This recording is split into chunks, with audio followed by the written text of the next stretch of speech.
It's a common fun fact that T-Rex had lips, but you may be wondering to yourself how we know this. And the true answer is, drumroll please, we don't! Well, sort of, let me explain. Back in the 1920s and 30s, theropods were often depicted having fleshy lips covering their teeth.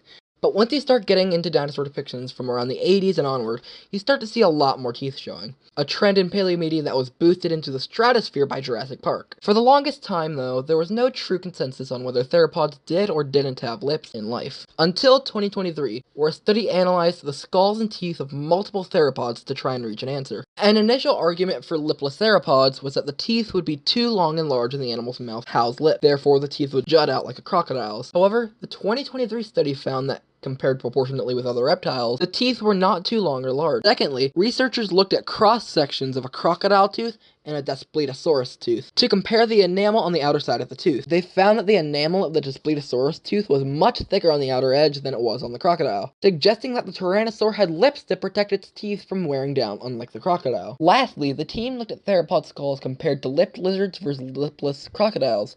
Both lizards and crocs have holes in their skulls, but crocs have them all over the skull and they are connected to the sensory system, whereas lizards have a single row of holes called foramina, which allow blood vessels and nerves to pass through and support lips. The holes in theropod skulls matched really closely with the foramina in lipped lizards, suggesting that they also had lips. Now, this study does have its critics, some of which claiming that the sample size of dinosaur teeth to check the enamel was too limited to reach a consensus, and other claims that the skulls of theropods were super rough on the snout, like crocodiles, and couldn't support lips. While the best estimated guess and most widely accepted idea is theropods having lips, it absolutely cannot be said with 100% certainty until someone eventually digs up a mummified tyrannosaur. For now, however, it's fairly safe to say that the mighty T-Rex had lips.